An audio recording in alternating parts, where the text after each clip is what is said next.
Os ataques contra a Igreja de Cristo. Aula 7.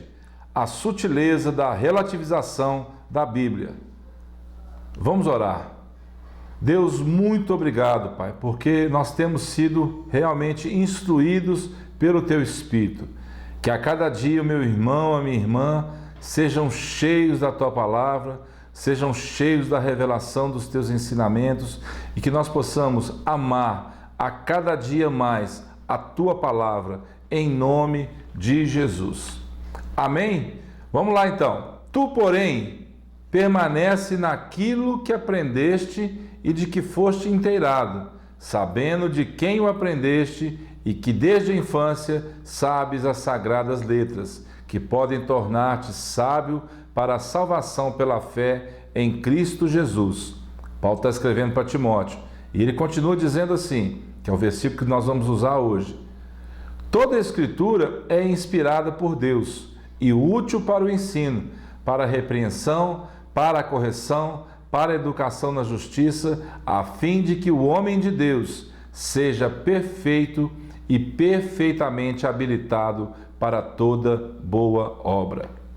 Vamos lá para a introdução, vamos ver o que a gente tem nessa lição de hoje. Nós já sabemos que no primeiro trimestre desse ano, 2022, nós estudamos aí sobre a infalível, inerrante e inspirada palavra de Deus. A supremacia das Escrituras foi o título da lição.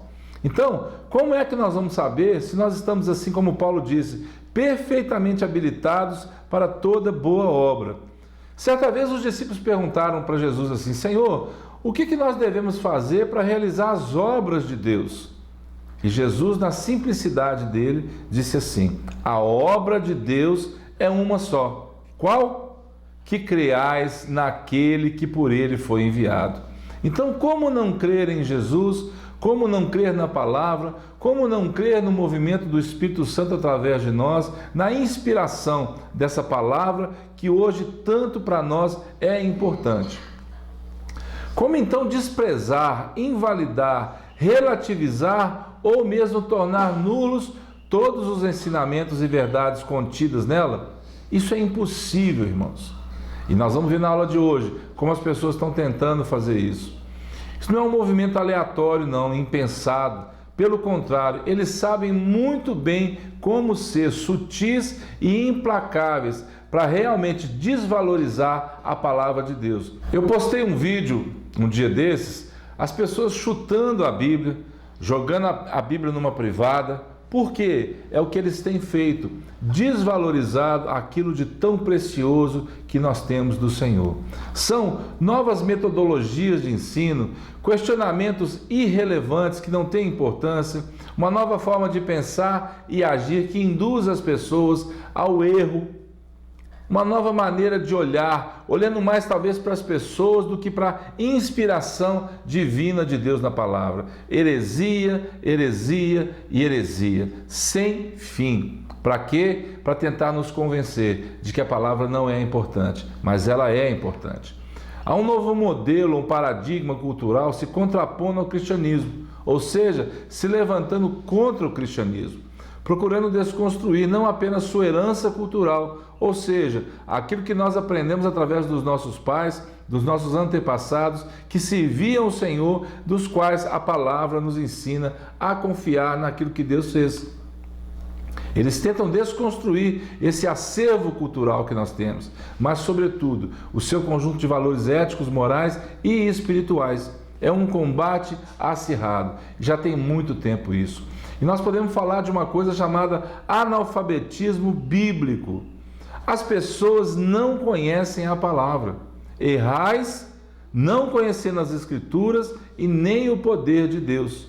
O povo erra, o meu povo perece porque lhe falta o conhecimento, o Senhor diz na palavra. Então, o analfabetismo bíblico é isso. As pessoas estão querendo tudo muito mastigado, através do YouTube, através dos pastores, dos líderes, e elas vão engolindo muita coisa que é desprezível diante do parâmetro que nós temos chamado Palavra de Deus.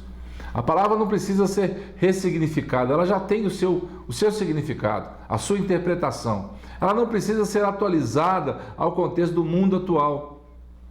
Não precisa ser atualizada. E essa coisa do politicamente correto, ela é terrível. Por quê? Porque tenta agradar as pessoas. Eu não posso dizer somente o que vai agradar as pessoas. Eu tenho que dizer a verdade. Mas preste bem atenção, não é a minha verdade, é a verdade de Deus, escrita através da palavra, vivida na nossa vida através do Espírito Santo. Essa é a verdade que nós temos que dizer. Não a minha verdade, porque muitas vezes uma coisa que eu acho que é verdade, que eu considero como verdade, não está baseada na palavra de Deus. Isso eu não tenho que ensinar. Eu tenho que ensinar o que está baseado na palavra do nosso Senhor. O relativismo é inevitável. Não há valores perenes ou absolutos.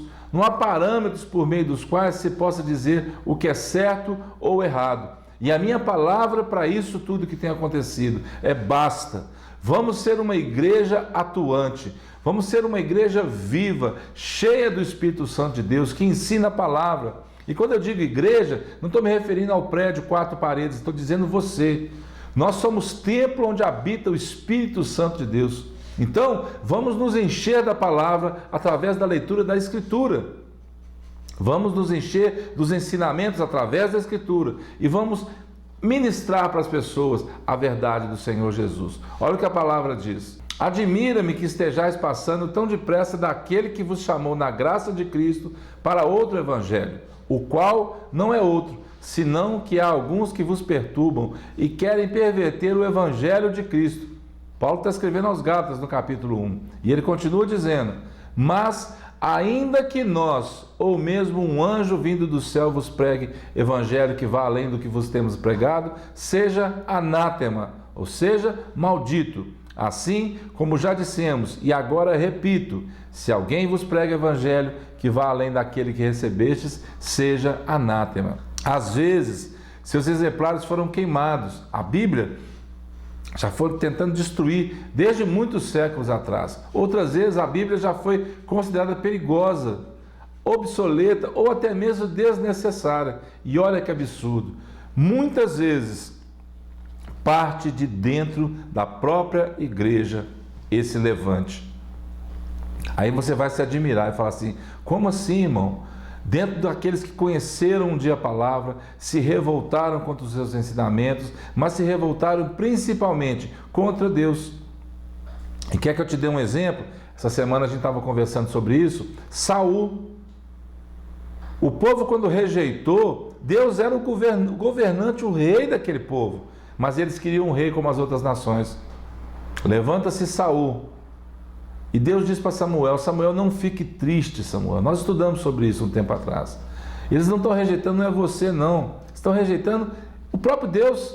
Eles estavam rejeitando Deus, conhecendo Deus, mas rejeitando que Ele fosse governante sobre eles. Então é impossível, mas é provável que isso se levante de dentro da própria igreja. Pessoas que nunca conheceram a Cristo, pessoas que não conhecem Jesus de verdade, elas se levantam e começam muitas vezes esses movimentos. A palavra começa a ser mal interpretada, mal traduzida e, portanto, o quê? Mal aplicada por muitos falsos mestres.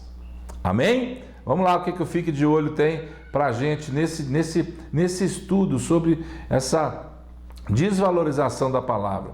Qualquer pensamento que destoe daquilo que eles têm ensinado, né, é considerado fascista, é homofóbico, é discurso de ódio, é preconceito. E eles não sabem nem muitas vezes o que quer dizer fascista. Depois você pode até estudar sobre isso um pouquinho. Mas eu trouxe esse significado para você aí. Trata-se de um movimento político totalitário.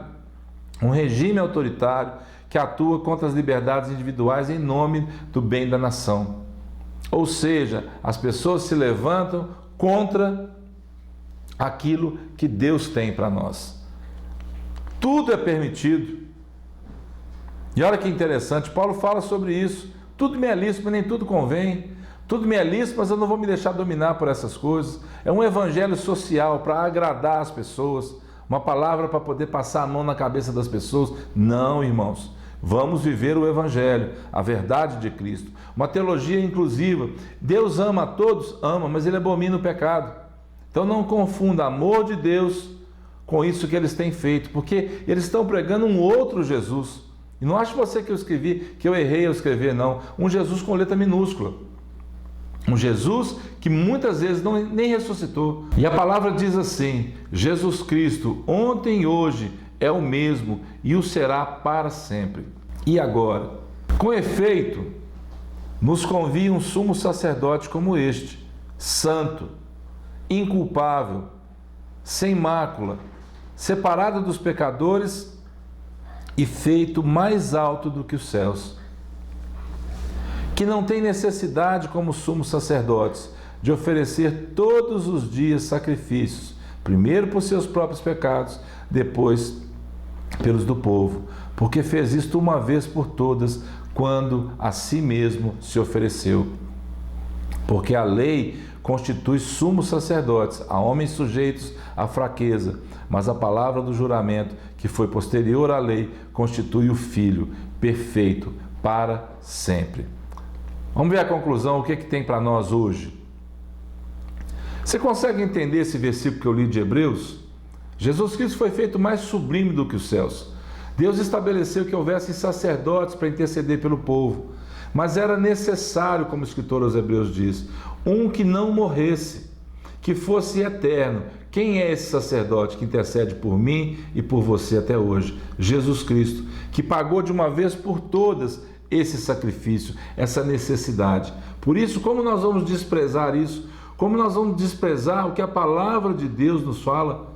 Porque eu sei que muitas vezes eu sentei para ler a Bíblia, eu li coisas que estavam acontecendo na minha vida. E isso para mim é uma das provas que não tem como negar de que a palavra de Deus foi inspirada realmente por Ele. A Bíblia torna-se especial por expressar através de homens e mulheres comuns a vontade de Deus para a humanidade caída. A vontade de Deus para a humanidade caída. Sem violar a personalidade de cada um daqueles homens e mulheres, o Espírito, através deles, das épocas, revela a sua mensagem para nós. Através deles, homens como eu e você, mulheres talvez como você que está me ouvindo, que tinham defeitos, que tinham dificuldades, mas Deus foi capaz de usá-los através da inspiração do Espírito Santo de Deus. Negar sua inspiração é desprezar o testemunho de Cristo. Quem mais? Dos apóstolos e do mover do Espírito Santo através de tantos anos, como foi realmente feito no tempo de Moisés, no tempo do Gênesis ali da criação, até a vida de João, que escreveu o Apocalipse. É negar isso. Dizer que a Bíblia precisa ser ressignificada, que ela precisa realmente, ela obsoleta. Nada disso pode acontecer dentro do nosso coração, porque a Bíblia é a verdade de Deus para nós. Não podemos trocar um alimento sadio, ou seja, a palavra, as ministrações cheias do Espírito Santo, pelo industrializado. Eu botei esse exemplo para você entender que é muito melhor você descascar do que você abrir. Está entendendo o que as pessoas falam? Descascar o legume, as frutas, do que abrir pacotinho, latinha das coisas para você poder comer. O seu alimento precisa ser realmente rico, um alimento de boa qualidade. Nem misturar o santo com o profano, que é o que está acontecendo. Cuidado para não se envolver nessas questões e depois não saber como sair delas. Amém, queridos? Eu espero que tenha ficado claro para você. O mundo tenta realmente desvalorizar a sutileza para abandonar a palavra, para criar uma nova Bíblia, para se reescrever a história. Não é necessário. A palavra de Deus permanece para sempre. Se vós estiverdes em mim e as minhas palavras estiverem em vós, foi o que o Senhor Jesus disse. Preste bem atenção. Se vós estiverdes em mim e as minhas palavras estiverem em vós, pedireis o que quiserdes e vos será feito. Então que a sua oração, que a minha oração nessa manhã seja uma só. Senhor, revela a tua palavra para mim. Me ajuda a amar a tua palavra. Me ensina a acompanhar, a buscar mais a tua palavra. E que você seja cheio e cheia da graça do Senhor. Um abraço, fiquem com Deus e até a próxima, em nome de Jesus.